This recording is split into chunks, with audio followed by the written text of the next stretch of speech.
Também um post que deu muita polêmica em redes sociais. Vou até pedir depois para o Boris e para o Jefferson colocar no ar. A gente tirou uma cópia desse post no Facebook. Uma casa espírita, ela deve recomendar o traje, né, as roupas das pessoas que frequentam? Deve proibir o que pode ou não, falar o que pode ou não, enfim. A gente vai discutir essa questão. E então, vamos começar discutindo essa questão, Edson. O Jefferson, Boris, tem um cartaz aí que eu coloquei no link do nosso e-mail, Traje na Casa Espírita. Pode colocar ele aí, vamos para o pessoal que está na TV e no Facebook, eu vou lendo para quem está no rádio. Este cartaz foi publicado recentemente no Facebook, na fanpage de uma casa espiritualista que fica na região aqui central de São Paulo. E acabou gerando polêmica entre os espíritas, pois esta casa, além de ter atividades voltadas à Umbanda, também tem um dia de palestra nos moldes da casa espírita. Mas a questão que a gente vai discutir não é esta. É se um centro espírita deve passar para os seus frequentadores qual tipo de roupa, né, de traje para frequentar uma palestra, para frequentar as atividades sociais da Casa Espírita. Então, para quem está no rádio e não está acompanhando aí pela TV, o cartaz diz o seguinte: aviso, traje no centro espírita. Seja bem-vindo, as casas espíritas são hospitais de almas. Devemos chegar a elas com trajes discretos e confortáveis, pois estamos aqui para entrarmos em sintonia com a espiritualidade maior. Aí mais abaixo no cartaz está o seguinte: proibido roupas curtas, transparentes, muito decotadas, são trajes desaconselhados. Aí agradecemos a compreensão, a diretoria. Depois tem uma outra frase que não tem um nome aqui, né, do autor da frase. Então é esse o aviso que gerou polêmica aí na fanpage de uma casa espiritualista. Aí os espíritas que estavam, né, ou seguem essa casa, acabaram comentando ali, não gostando desse tipo de situação, mostrando que uma casa, seja espírita, espiritualista, uma igreja, não deveria citar esse tipo de situação, porque aí poderia gerar uma série de outras situações, principalmente relacionadas a essa questão da roupa. O que vocês acharam do cartaz, Edson? O que você achou? Eu já tinha visto esse cartaz. Eu recebi esse cartaz, inclusive, com comentários, né, diversos. Eu acho o seguinte, Cláudio, a palavra proibido, né, fica forte, né? É um negócio, você começa a cercear a liberdade das pessoas, né? Eu entendo, Cláudio, nós já tivemos situações lá no Manuel Bento, tá? Aliás, nós tivemos que criar alguns regimentos, nós tivemos que criar o código de conduta do voluntário, né? E a gente recomenda para os voluntários, né, a pessoa que vai se colocar como voluntário, para ela estar na atividade, a gente recomenda cuidado no trajar, né, para evitar, porque na verdade a gente está recebendo numa casa espírita pessoas que estão em desequilíbrio, uma boa parte, né? Não todas que vão, mas as que vêm pela primeira vez, talvez, chegam em desequilíbrio. E se elas encontram um ambiente onde elas podem até favorecer o seu desequilíbrio, né?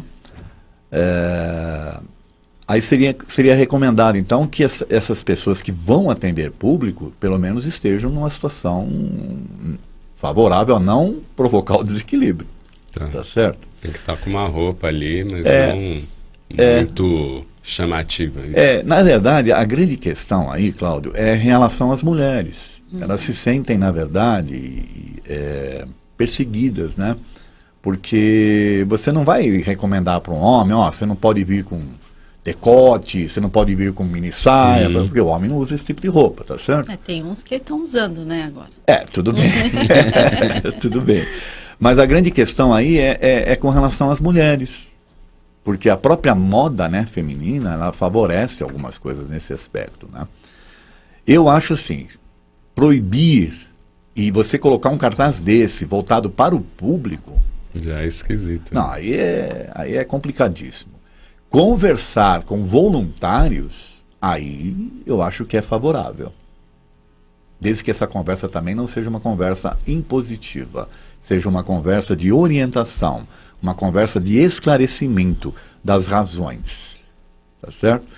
Uma casa como o Manuel Bento, por exemplo, que recebe muita gente, que tem muitos voluntários, nós tivemos que fazer isso. Né? Mas foi numa conversa, foi num código de conduta, que aliás eu até trouxe ele aqui depois, eu vou ler o trechinho que a gente fala sobre isso, depois do comentário da Elaine, se você me permitir, claro. Eu gostaria de ler esse trechinho, tá? Para vocês verem a forma como a gente abordou o assunto com os voluntários, não com o público. Outra coisa, quando você chega num ambiente, Cláudio, que você percebe que aquele ambiente tem uma determinada característica, o comportamento das pessoas é daquela forma, há uma grande tendência que você se adeque ao ambiente. Então, se você tem um ambiente onde a semente é favorável, nesse sentido de estar o tipo de roupa e tal, é favorável à exploração desse tipo de situação, as pessoas vão se comportar dessa forma. Se elas chegam num ambiente, elas percebem um ambiente um pouco mais sóbrio, né? Então elas também tendem a se comportar dessa forma, de uma forma mais sóbria. Então eu acho que parte, né? Por isso que a gente criou essa questão com os voluntários, parte do comportamento dos voluntários para incentivar o comportamento do público. Exemplo, né? O exemplo, né? É pelo exemplo. Eu já tive situações complicadas lá no Manuel Bento por causa disso, tá, Cláudio? Pode falar? Coisa de assédio. Nós já tivemos. Por isso que a gente teve que tomar essas medidas aí de orientar os voluntários. Jamais, eu não vou chegar para uma pessoa que está frequentando e falar, você não pode vir aqui com essa roupa. Não dá, né? Isso aí a gente está precisando que as pessoas venham para serem ajudadas e não para serem expulsas, né? Então elas precisam ser orientadas, tá certo? Mas jamais, em momento algum, você vai chamar uma pessoa para falar com ela sobre isso. Agora, com o voluntário, você já tem um pouco mais de liberdade, né? De conversar, de explicar. E o próprio voluntário entender essa questão, né? O comportamento, né? Que é esperado, né? É uma questão muito delicada essa, viu, Cláudio? Tem que ter muito tato, né? Tem que ter tato, né? Tem que ter respeito, né? Pelas pessoas, tá certo? Como eu já falei aqui, a própria moda em si, ela contribui, né? Para isso. E agora no verão, né? Verão, então, é coisa complicadíssima, né? E tem uma questão cultural também, né? Eu já tive casos, por exemplo, de um trabalhador que me procurou e falou assim, olha, eu vou parar de dar passe. Eu falei, mas por quê? Né, você estava indo tão bem, você estava animado, você estava tão feliz que você estava lá. Eu falei assim, porque eu não consigo, quando senta uma moça com um mini saia na minha frente, eu não consigo me concentrar.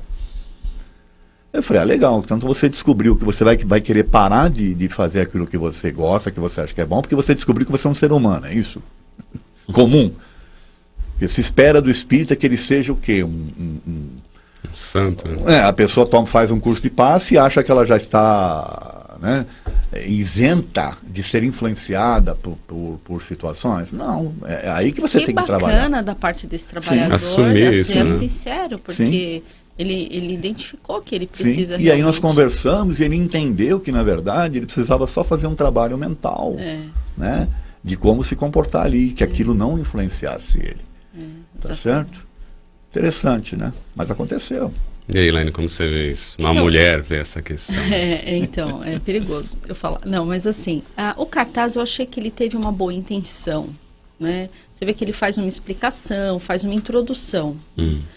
A palavra proibido, que eu acho que foi realmente erraram a mão, né? Podia ser aconselhado, né? Aconselha-se, pede-se, ou vamos evitar usar essas roupas, assim, né? A gente vive, é a lei da sociedade, né, Edson? Sim. Então, a gente convive com todo tipo de pessoas, com culturas diferentes, né? Crenças, valores diferentes. E a casa espírita ela tem que estar aberta para essa diversidade de pessoas, né? Nós temos, às vezes, uma cultura, principalmente pessoas que vêm de lugares mais quentes, que nem no Nordeste. Aqui em São Paulo a gente tem muito nordestino. Eu percebo, até pelas estagiárias que eu tenho no escritório, a pessoa às vezes vem com essa cultura, né, de colocar uma roupa mais curta, menos roupa até, né? Ela não tem nem às vezes aquela intenção, né, mas é o que eu tava de falando sensualizar, da moda, né? nada moda disso. si, né? É um pouco de moda também. Às vezes falta um pouco de bom senso, um pouco de educação, mas são coisas que a gente aprende. E a gente vem falando aqui que a Casa Espírita também é um local para a gente aprender, né, se educar de todas as formas. E você saber se comportar, você saber se vestir, se portar nos ambientes também é importante. Só que a Casa Espírita não pode ser esse ambiente que constrange ou rígido ou que faça uma segregação, porque as portas de uma Casa Espírita têm que estar abertas para todas as pessoas que chegam lá. Então, os dirigentes têm que tomar muito cuidado com isso, né, Edson? Sim. E você vê, hoje em dia, até no ambiente empresarial, se preocupa, né, com a roupa, de que forma que a roupa influencia no cliente, ou de que forma que a roupa influencia no convívio entre os trabalhadores daquela empresa, né? Existem profissionais especializados hoje que cuidam disso, né, de brand pessoal. Sim. E as casas espíritas, que também lidam com muitas pessoas, também tem que ter essa preocupação, mas só que tem que ter realmente essa delicadeza e esse trato. Saber falar, né? Para lidar com isso, né? O Edson colocou muito bem essa questão do desenvolvimento do controle pessoal, né? E você vê que é a lei de sociedade mesmo, sim, porque às vezes a pessoa está num ambiente tão seguro que ela não passa por determinadas provocações ou situações onde ela possa perceber as suas fraquezas, né? Porque às vezes você está num ambiente que você não tem esse tipo de convívio, você não é testado. E ali, numa casa espírita, você sofre todo esse tipo de teste, né? Sim. E então você precisa realmente... É o esforço pessoal de cada um, né? A gente saber respeitar o próximo, independentemente da roupa que a pessoa está vestindo. Porque ali a gente está... nós somos seres espirituais, né? Então não importa se você está com uma mini saia, se você está com um decote, a gente tem que ter esse tato de enxergar o ser humano que está ali com as suas necessidades, né? E não somente a aparência. E às vezes não é só questão de roupa curta, roupa transparente ou roupa decotada, que ali realmente são situações que podem constranger trabalhadores e tudo mais. Mas existe também, às vezes, situações que possam causar incômodos no trabalho, né? Por exemplo, um perfume muito forte, né? É um ambiente público, tem pessoas que têm alergia. De cabeça. Então, você imagina você numa sala de passe, né? A pessoa que é alérgica e tem lá um passista muito perfumado, né? Que acontece, não é só a mulher, tem homens também que se exageram no perfume, né? Ou outras situações, pessoas que às vezes têm tanta boa vontade, mas que, por exemplo, já vai direto de um trabalho, você como um jogador de futebol, treinou o dia inteiro, jogou futebol o dia inteiro e vai dar passe, né? E sem ter aquele cuidado de ter um asseio. Acontece. Então você vai por favor, tomar banho, escovar o dente antes de vir para casa e não passar perfume. No metrô, senso, né? Não existe o bom senso, tem que existir o bom senso. Exatamente, né? Bruno. Momento, então, né? tudo isso é questão de bom senso, de educação. O meu pai tem uma história curiosa, né? Dos tempos antigos aí do espiritismo. E de uma casa que ele foi até um dos trabalhadores, e eles tinham uma pessoa lá que era um médium excepcional, até de efeitos físicos, mas ele era um borracheiro, Edson. E muitas vezes ele saía da borracharia e ia direto para o centro. E o meu avô era presidente desse centro e ele ficava super constrangido. Como que ele podia falar que era um médium assim... que mais contribuía com a casa, mas tinha esse problema, esse incômodo, porque ele tinha tanta vontade de fazer a caridade, de exercer a mediunidade, mas ele não tinha tempo, ele ia direto. Então, você vê, são situações que o dirigente espírita, o dirigente de uma casa enfrenta, né? E o Edson, melhor de qualquer um aqui de nós, para falar sobre isso. Eu posso ler o trechinho que eu falei que a gente criou? É assim, primeiro, quando a gente vai, um voluntário, ele vai ingressar no trabalho lá no Manuel Bento, nós damos um curso de comportamento, do que se espera dele, para ele se conscientizar da responsabilidade do que ele está assumindo. É uma integração. Sim, a gente chama de integração, né? E aí nós criamos esse que eu falei, que é o código de conduta. Dentre várias coisas que a gente coloca no código de conduta, tem aqui, ó, seu comportamento também conta. É o título do item, né? Você, como voluntário do GEMB, passa agora a ser visto com outros olhos pelos assistidos. Mesmo sem você perceber, será visto como alguém que tem de dar o exemplo, pois as pessoas se espelharão em você. Assim sendo, cuidado com seu comportamento nas dependências do GEMB e também fora dele, né? É importante. Roupas muito chamativas, curtas, decotadas e até bermudas não combinam com fraternidade e assistência.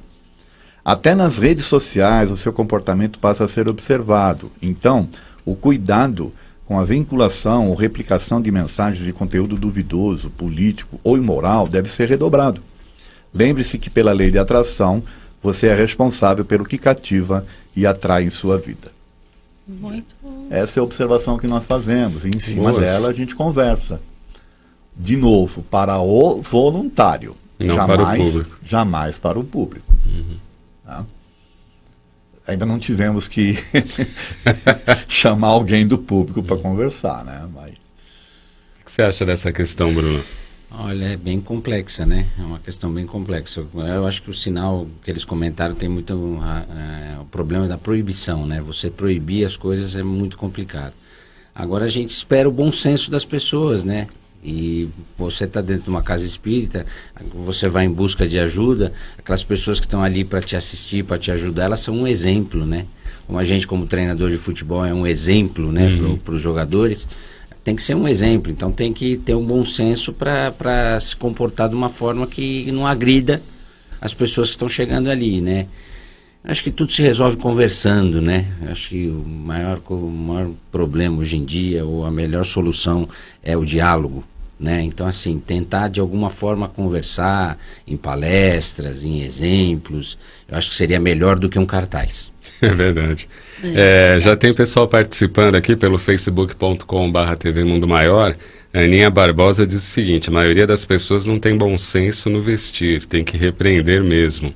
A Denise Monteiro: acredito que temos que nos adaptar ao meio, mas dizer que nós, nordestinos, temos esse costume, outras regiões do Brasil também são quentes. Paz, luz a todos. Rodrigo Mota, que faz uma carinha, né, de espanto. E a Jaqueline Carpegiani: bom dia a todos. No centro que frequento, a regra é como o Edson disse, para nós trabalhadores, de evitar saias curtas, decotes, perfumes. E quando fazemos o atendimento individual, se o assistido está com roupa muito curta ou decotada, os auxiliares são instruídos a colocar esse assistido sempre com uma dupla, né? Nunca é atendido Como que sozinho. é o nome dessa... Jaqueline Jaqueline, a intenção nossa jamais foi ofender os nordestinos, que eu amo não, de isso aí paixão. foi a Denise Monteiro. É a Denise, eu amo de paixão, mas eu tenho exemplos, assim, de pessoas que são do Nordeste, que tem, por conta do calor mesmo, e isso não estou fazendo nenhuma crítica destrutiva, é só questão nem cultural, né? Nem preconceituosa, de forma alguma. Às vezes as pessoas, elas invertem um pouco, às vezes pelas suas próprias, os seus próprios traumas, elas se ofendem, às vezes, de uma forma que não é a intenção, não foi essa de forma nenhuma.